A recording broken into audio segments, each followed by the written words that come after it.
तो आज हम लोग डिस्कस कर रहे हैं टॉपिक, वो सबसे इम्पोर्टेंट टॉपिक है सेंट्रल एयर कंडीशनिंग, जो हमारे एनसीवीटी आईडीआई ट्रेड में आता है। और उसमें आप अभी देखेंगे इसमें जो नोट्स हैं और उसके साथ डायग्राम्स हैं, तो उसके साथ साथ जो नोट्स हैं वो भी हम डिस्क्रिप्शन में दे देंगे, आप वहाँ पे देखिएगा। तो उसके साथ यहाँ पे नोट्स के साथ साथ इसका एक्सप्लेनेशन भी होगा। तो अब जैसे आप देख रहे हैं सेंट्रल एयर कंडीशनिंग क्या है, तो सबसे पहला क्वेश्चन आता है एग्जाम में कि सेंट्रल एयर कंडीशनिंग क्या है, what is a central air conditioning system. तो ये क्या है, एक ही सिस्टम जिसमें पूरी बिल्डिंग को एक सेंट्रल प्लांट से कूल किया जाता है। यानी एक प्लांट रूम होगा और उसी प्लांट रूम से हम पूरी बिल्डिंग को कंट्रोल करेंगे, पूरी बिल्डिंग को ह्यूमिडिफाई करेंगे, पूरी बिल्डिंग को कूल करेंगे।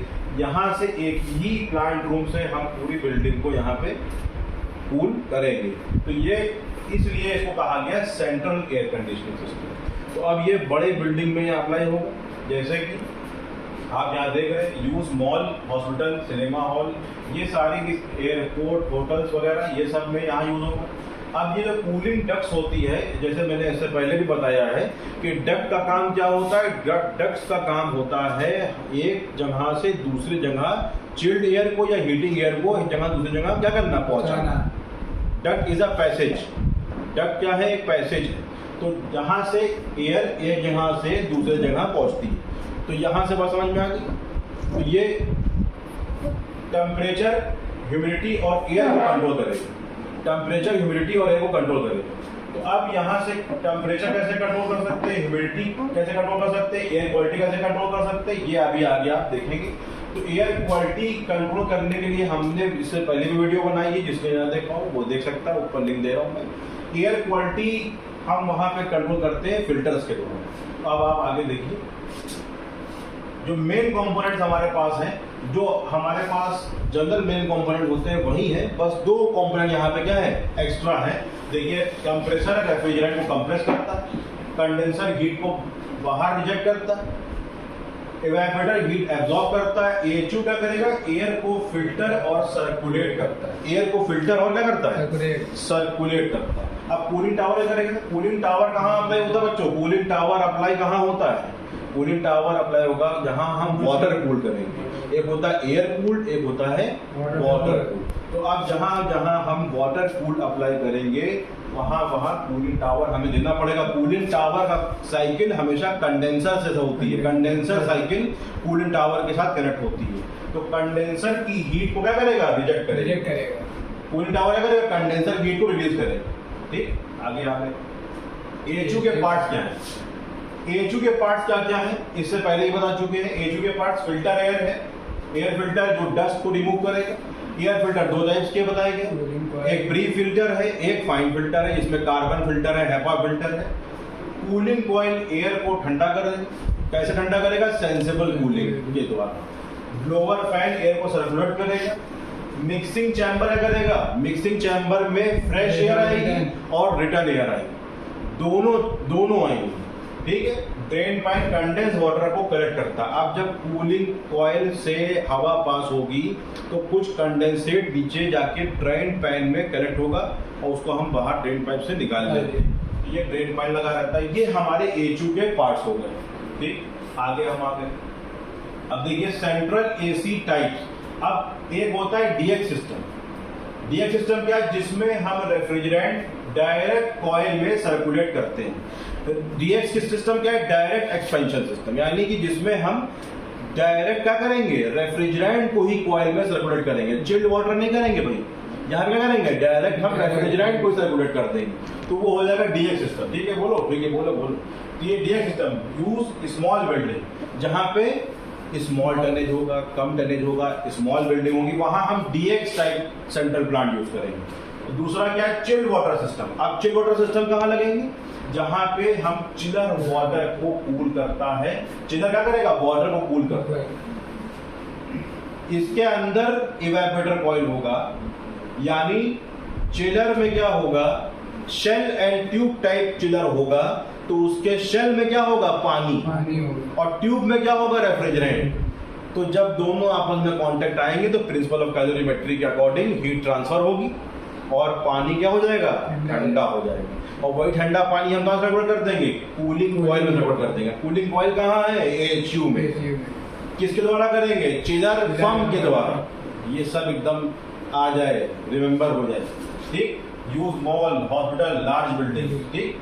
अब आगे देखिए, अब देखिए एडवांटेजेस डिसएडवांटेजेस क्या है। एडवांटेज, लार्ज एरिया कूलिंग हो सकता है, हम एक लार्ज एरिया को कूलिंग कर सकते हैं सेंट्रल एयर कंडीशनिंग के जरिए से। जैसे मैंने पहले बताया कि एक ही जगह से हम पूरी बिल्डिंग को कूल कर रहे हैं, कंट्रोल कर रहे हैं, ह्यूमिडिफाई कर रहे हैं, क्वालिटी मेंटेन कर रहे हैं एक ही जगह से, एक ही प्लांट रूम से, है ना। तो यूनिफॉर्म टेम्परेचर, लो नॉइज। अब जब एक ही जगह से कर रहे हैं तो लो नॉइज भी क्या हो गई, कम। तो अब क्या हो गया, सेंट्रलाइज मेंटेनेंस। डिसएडवांटेज क्या हो गया, हाई इंस्टॉलेशन कॉस्ट। अब इसकी कॉस्ट क्या है, इंस्टॉलेशन कॉस्ट ज्यादा हो जाएगी। तो लार्ज स्पेस हमें चाहिए। लार्ज स्पेस किस लिए चाहिए, प्लांट रूम के लिए चाहिए। चिलर लगेगा, कंडेंसर लगेगा, चिलर वाटर पंप लगेगा, कंडेंसर पंप लगेगा। तो इसके लिए हमें क्या चाहिए, ये लार्ज स्पेस चाहिए। स्किल टेक्नीशियन मेंटेनेंस, ठीक। अब यहाँ पे central air chiller system diagram, ये हमारे पास डायग्राम आते हैं भाई। ये डायग्राम को देखिए, ये मेरा ऊपर कूलिंग टावर लगा हुआ है, डायग्राम। तो अब ये हमने डायग्राम को पूरा दिखा दिया। अब ये देखिए, ये इस तरह से हम और ऊपर कर रहे हैं। ये इवेपोरेटर ना मान के उसको चिलर मान। तो ये चिलर हो गया, ये कंडेंसर हो गया, ठीक, ये पंप हो गया। अब यहां से देखिए, जो हमारा चिलर है, इससे जो हमारा कूलिंग कॉइल जा रहा है, जो कूलिंग कॉइल जा रहा है, वो हर एक AHU के अंदर जा रहा है। ये देखिए ब्लू लाइन से, देखिए ब्लू लाइन से हर एक AHU के अंदर जा रहा है। देखिए हर एक AHU के अंदर जा रहा है। AHU1, AHU2, AHU3, AHU1 भी है आगे, ये देखिए AHU1 में भी जा रहा है, ठीक। समझ में आ गई बात। अब रिटर्न भी हो रहा है, अपनी सेंसिबल कूल करके क्या कर रहा है, वापस से रिटर्न भी आ रहा है। अब देखिए जो ये लाइन है पर्पल वाली, ये बात देखिए, ये रिटर्न आ रहा है। तो चिलर के दो पोर्ट हो गए, एक इनलेट एक आउटलेट, ठीक। अब ये हो गया। अब देखिए ये चिलर की वर्किंग हो गई, चिलर की साइकिल हो गई। अब हम कंडेंसर में आ गए। कंडेंसर में देखिए, कंडेंसर में जो रेड वाली लाइन, ये देखिए जा रही है, एक हमारी लाइट पिंक वाली लाइन, और ये जो पंप लगा हुआ है, ये हमने इस वाली लाइन में लगाया। अब देखिए ये लाइन देखना पड़ेगा कि कहां से आ रही है। इसको आ रही है कूलिंग टावर से। तो कूलिंग टावर में देखिए, ये नीचे से जो लाइन आ रही है, ये आ रही है ठंडी लाइन, यानी जो कंडेंसर को ठंडा कर रही है, यानी ये कूल्ड वाटर है जिसको कूलिंग टावर ने ठंडा कर दिया। ये लाइन हमेशा कहां होगी, नीचे होगी। क्यों, क्योंकि इसके ऊपर हाइड्रोस्टैटिक प्रेशर लग रहा होगा वाटर में। जैसे कि ओवरहेड टैंक छत पे लगे होते हैं जी, तो उसमें जो पानी निकलता है वो कहाँ होता है, नीचे की तरफ पोर्ट होता है, होता ही नहीं होता है, नीचे की तरफ। तो ये पानी नीचे से निकल रहा है, ये ठंडा पानी है। तो ये ठंडा पानी निकल रहा है, और जो पानी जा रहा है ये कैसा है, ये गर्म पानी। ये गर्म पानी ऊपर से जा रहा है, कूलिंग टावर में इसमें लगी होती है, बता चुके, ऊपर ठंडा हो रहा है, ठंडा होकर नीचे जमा हो रहा है संप में, और फिर संप में ठंडा पानी कहाँ आ रहा है, कंडेंसर कॉइल में आ रहा है। ये देखिए कंडेंसर में आ गया, ये कंडेंसर साइकिल हो गई। अभी क्या बताया था हमने, कंडेंसर साइकिल के साथ ही कूलिंग टावर लगा। तो कंडेंसर के साथ क्या लगा, कूलिंग टावर लगा। किसके जरिए से, पंप के जरिए। कौन सा पंप है ये, कंडेंसर पंप, ठीक। अब ये हमारा AHU1, AHU2, AHU3। अब ये क्या है, चिल्ड वाटर सिस्टम। ये क्या है, चिल्ड वाटर सिस्टम। अब इसी AHU से एक डक्ट निकल जाएगी और वो जाके हमारे रूम में चली जाएगी। अब आगे देखिए, ये जगह समझ में आ गया जी। आगे centralised air conditioning system, chiller system, the 4 cycle. अब जैसे कि मैंने इससे पहले बताया हुआ, ये 4 साइकिल होती है इसमें। तो देखिए 4 साइकिल है इसमें, 4 साइकिल है। और वो 4 साइकिल कौन कौन सी, ये देखना है। सबसे पहली चीज, हम आते हैं सबसे पहले रेफ्रिजरेंट साइकिल का। रेफ्रिजरेंट साइकिल वही VCR साइकिल है पुरानी, बेसिक। कैसे चल रही है? कंप्रेसर से। Compressor high temperature high pressure पे गैस को कंप्रेस करके कहाँ भेजेगा? कंडेंसर में भेजेगा। ये कंडेंसर कौन सा है? Shell and tube type. Shell and tube का कंडेंसर है, बिल्कुल सही। अब यहाँ से ये आ गया, अब ये कंडेंस हो गई और कंडेंस होके कहाँ चली जाएगी? कंप्रेसर। ये चली जाएगी। अब देखिए ये कंडेंस हो गया TX, ये थर्मोस्टेटिक एक्सपेंशन वाल्व में, फिर वहां से ये जाएगी इवेपोरेटर में। अब ये यहाँ से देखिए TXV है, ये TXV है। देखिए यहाँ तक आई है, रेड लाइन जो थी वो हाई टेम्परेचर हाई प्रेशर पे थी, ये आ गई, ये आ गई, कंडेंस हो गई। कहाँ से होते हुए आ रही है? TXV से होते हुए आ रही है। किसमें अब आ गई है? ये क्या है? ये हमारा चिलर, ठीक, चिलर हो गया। अब इसमें आ गई। अब इसमें क्या होगा? शेल में क्या होगा? इसमें पानी। अब इसके ट्यूब में क्या होगा? रेफ्रिजरेंट होगा। तो इसके अंदर आ गया। अब इसके अंदर जब आ गया तो क्या होगा भाई? इसके अंदर जब आ गया तो इसके अंदर अब क्या होगा? अब जो हमारा रेफ्रिजरेंट है वो वापस से कहाँ चला जाएगा? कंप्रेसर में। ये हमारी VCR साइकिल हो गई। पहली साइकिल VCR कंप्लीट हो गई, समझ में आ गई बात? अब दूसरी साइकिल हो गई कंडेंसर साइकिल। जब कंडेंसर हमारा रेफ्रिजरेंट की हीट को रिजेक्ट कर रहा है और कंडेंस कर रहा है वाटर के जरिए से, जैसे बताया कि वाटर के जरिए से इसलिए कर रहा है क्योंकि वाटर की लेटेंट हीट क्या होती है? ज्यादा होती है एयर के कंपैरिजन में। तो एयर के कांटेक्ट में यहाँ वाटर आ रहा है और वाटर रिजेक्ट, और वाटर क्या कर रहा है? एयर रेफ्रिजरेंट को कंडेंस कर रहा है। तो वाटर कहाँ से ठंडा आ रहा है? कूलिंग टावर से आ रहा है। ये पंप लगा हुआ है मेरा, कंडेंसर पंप लगा हुआ है। ये ठंडा पानी गया, रेफ्रिजरेंट की हीट को इसने कंडेंस किया, लिया अपने अंदर और रेफ्रिजरेंट को कंडेंस किया। ये गर्म पानी जो रेड लाइन से दिखा रहे हैं, गर्म पानी, हॉट वाटर, ये देखिए ऊपर चला गया, कूलिंग टावर ऊपर चला गया। फिर से ठंडा हुआ, नीचे पंप में आया, फिर से ब्लू लाइन से नीचे देखिए, ये देखिए पंप के जरिए, कंडेंसर पंप के जरिए से फिर क्या चला गया? कंडेंसर चला गया। ये कंडेंसर साइकिल हो गई। दो साइकिलें हो गई, ये हो गई कंडेंसर साइकिल। अब आ गए हम तीसरी साइकिल से। तीसरी साइकिल है कौन सी मेरी? Chiller cycle. अब चिलर साइकिल देखिए क्या है? चिलर साइकिल में क्या है? एक तरफ से पानी आ रहा है, एक तरफ से ठंडा पानी जा रहा है, ठीक। अब ठंडा पानी जो जा रहा है उसकी टोटल एंथैल्पी कितनी है? 7 डिग्री से 9 डिग्री सेंटीग्रेड, ठीक है। जैसे ही 7 डिग्री से कम होगा फ्लो स्विच इसको कंट्रोल करेगा, ठीक। तो अब यहाँ 7 डिग्री टू 9 डिग्री इसकी एंथैल्पी हो जाएगी। जो पानी चिलर से ठंडा निकल रहा है, ये ब्लू लाइन, ये ब्लू लाइन, ये क्या लिखा हुआ है? चिलर पंप लिखा हुआ। जैसे कि मैंने भी बताया, अब पानी किसके द्वारा सर्कुलेट हो रहा है? चिलर पंप के द्वारा। अब देखिए ये चिलर पंप लगा, ये वाल्व लगा हुआ है। वाल्व कौन सा? बटरफ्लाई वाल्व लगा हुआ है, ये जो वहां दिखाया साइड का, यहाँ साइड लगा। अब ये देखिए कौन सा कॉइल है? Cooling coil. कूलिंग कॉइल में ठंडा पानी चला गया। अब कूलिंग को ठंडा पानी चला गया, अपनी सेंसिबल कूलिंग दिया और देखिए रेड हो गया। रेड का मतलब क्या है? अब वो ठंडा नहीं रहा, अब वापस आ गया, फिर से ठंडा होगा, फिर से ठंडा होगा, फिर से यहाँ से जाएगा, फिर से गर्म होगा। तो ये कौन सी साइकिल हो गई? Chiller cycle. ये हो गई चिलर साइकिल। बात समझ में आई? अब आ गई लास्ट साइकिल, फोर्थ साइकिल, यानी एयर साइकिल। अब एयर साइकिल क्या है? एयर साइकिल क्या है? देखिए जो ठंडा पानी हमारा चिलर से गया था कूलिंग कॉइल में, और ये जो हमारी डक्ट लगी है, ये जो लगी है यहाँ से, ये ले रही है हवा। अब देखिए ये सक कर रहा है पीछे से, ये ग्लोबल लगा हुआ, ये सक कर रहा है। अब ये सप्लाई डक्ट है। क्या समझे भाई? सप्लाई डक्ट समझ में आ गई?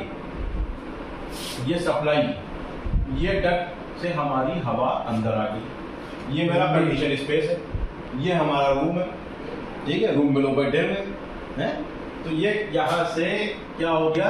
कूलिंग एयर, कूल एयर मेरे पास आ गई। अब यहाँ से क्या होगा? हवा कुछ दूषित होगी, कुछ बैक्टीरिया भी आ जाएंगे उसमें, और कुछ गर्म भी हो जाएगी, यानी नॉर्मल टेम्परेचर पे हो जाएगी। तो क्या हो गया? अब उसको हमने यहाँ से क्या कर लिया? रिटर्न एयर डक्ट के द्वारा से हमने रिटर्न एयर को ले लिया। अब ये देखिए रिटर्न एयर, क्योंकि एच क्या कर रहा है, एक तरफ से सक कर रहा है, दूसरी तरफ से सप्लाई कर रहा है, इधर से सक कर रहा है, इधर से सप्लाई कर रहा है। ये देखिए यहाँ से सक कर रहा है, ये सक कर रहा है, ये यहाँ से सक कर रहा है, देखिए ये सक कर रहा है, समझ रहे हो भाई। और ये क्या कर रहा है, सप्लाई कर रहा है। और ये क्या है, ये क्या है, ये फ्रेश एयर मिला रहा है, ये फ्रेश एयर मिला रहा है। ये क्या कर रहा है, इसको करीब से दिखाइए, ये फ्रेश एयर मिला रहा है, ये फ्रेश एयर इधर से मिला रहा है मिक्सिंग चैम्बर में।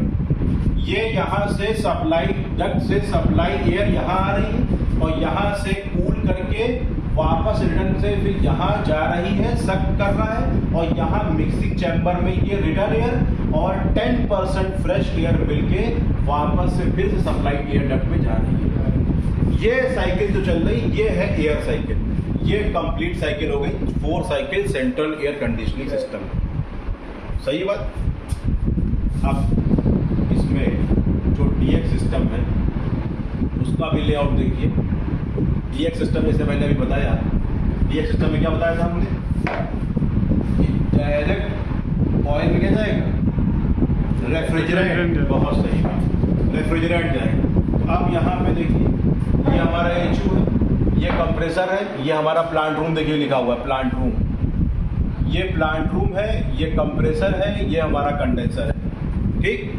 अब जैसे कि हमने बताया कि यहाँ पे डीएक्स सिस्टम जो लिखा हुआ है, तो डीएक्स सिस्टम में क्या जाएगा, ये एचयू के कॉइल में क्या जाएगा, रेफ्रिजरेंट जाएगा। तो अब यहाँ से ये जो वीसीआर साइकिल यहाँ से चलेगी, तो जो ये भेजेंगे यहाँ पे क्या कहते हैं, चिल्ड हमारा रेफ्रिजरेंट कहाँ जाएगा, एचयू के कॉइल में जाएगा। ठीक।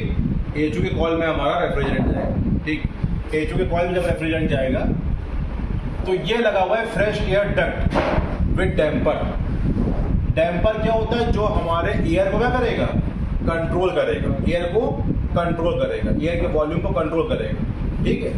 तो अब यहाँ पे इसलिए इसको कहा गया है VCD, यानी वॉल्यूम कंट्रोल डैम्पर। ये फुल फॉर्म हमारे ITI RSC में पूछा जाता है NCVT एग्जाम कि VCD का फुल फॉर्म क्या है, वॉल्यूम कंट्रोल डैम्पर। क्या काम है इसका, क्या काम है इसका, इसका काम क्या है, इसका काम है वॉल्यूम को कंट्रोल करना, एयर की वॉल्यूम को कंट्रोल करना डक्ट में किसमें, डक्ट। तो देखिए लगा हुआ डक्ट में fresh air with damper, fresh air with damper. अब ये फ्रेश एयर इधर से ले रहा है, फ्रेश एयर यहाँ से ले रहा है, और ये डैम्पर के साथ लगा हुआ है कि कितनी लेनी है। जैसे कि मैंने बताया इससे पहले भी 10% फ्रेश एयर लेते हैं कमर्शियल बिल्डिंग, हॉस्पिटल्स में 100% फ्रेश एयर ले। ठीक है। तो अब यहाँ से फ्रेश एयर आती है।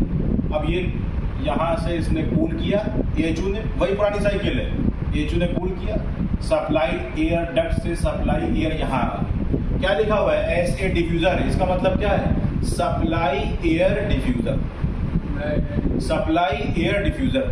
2 सप्लाई के डिफ्यूजर दिए हुए, ये एक ये, और ये कौन सा डिफ्यूजर है, रिटर्न एयर डिफ्यूजर। ये कौन सा डिफ्यूजर है, ये। अब देखिए यहाँ से रिटर्न हो रही है, यहाँ से रिटर्न हो रही है। ठीक। अब रिटर्न होके कहाँ आ गई, ये सब होके कहाँ आ गया, यहाँ आ गया। और एच में करता है एक तरफ से सक करता है, एक तरफ से सप्लाई करता है, एक तरफ से सक करता है, एक तरफ से सप्लाई करता है। अब ये यही मिक्सिंग चैम्बर हो गया हमारे पास। यहाँ क्या हुआ, अब फ्रेश एयर भी यहाँ ले रहे हैं, फ्रेश एयर भी ले रहे हैं, रिटर्न एयर भी ले रहे हैं, दोनों को यहाँ मिक्स किया, दोनों को मिक्सिंग करके यहाँ पे ये सप्लाई करता है। बात समझ में आ गई। ये हमारा डायरेक्ट एक्सपेंशन सिस्टम है सेंट्रल एयर कंडीशनिंग का, जिसमें हम कोई चिलर नहीं यूज कर रहे। हम यहाँ पे वाटर चिलर यूज नहीं कर रहे हैं, चिल वाटर यूज नहीं कर रहे। यहाँ पे हम डायरेक्ट रेफ्रिजरेंट से हम यहाँ एचयू में कॉइल में रेफ्रिजरेंट यहाँ पे सप्लाई कर रहे हैं। ये है डीएक्स सिस्टम। कहाँ लगेगा, स्मॉल बिल्डिंग। इसमें भी देखिए कूलिंग टावर ऊपर लगा, कंडेंसर के लिए कूलिंग टावर लगाएंगे ना भाई, कंडेंसर के लिए कूलिंग टावर ऊपर देखिए लगा हुआ है। वही पुरानी साइकिल है कि जब कंडेंसर अपनी हीट रिजेक्ट करेगा रेफ्रिजरेंट किसके जरिए से, वाटर के जरिए से, तो गर्म पानी ऊपर सर्कुलेट करेंगे, यहाँ से ठंडा होकर इवेपोरेटिव प्रिंसिपल से ठंडा होकर नीचे आएगा, नीचे होकर यहाँ वापस से ठंडा पानी हमारे पास आएगा जो हीट को रिजेक्ट करवाएगा रेफ्रिजरेंट। ये पूरा हमारा सिस्टम है डीएक्स। ठीक। अब इसमें फॉल्ट डायग्नोसिस सबसे इंपॉर्टेंट। अब फॉल्ट डायग्नोसिस क्या है? कूलिंग कम, जैसे जो आइडिया के लिए बहुत ही इंपॉर्टेंट है।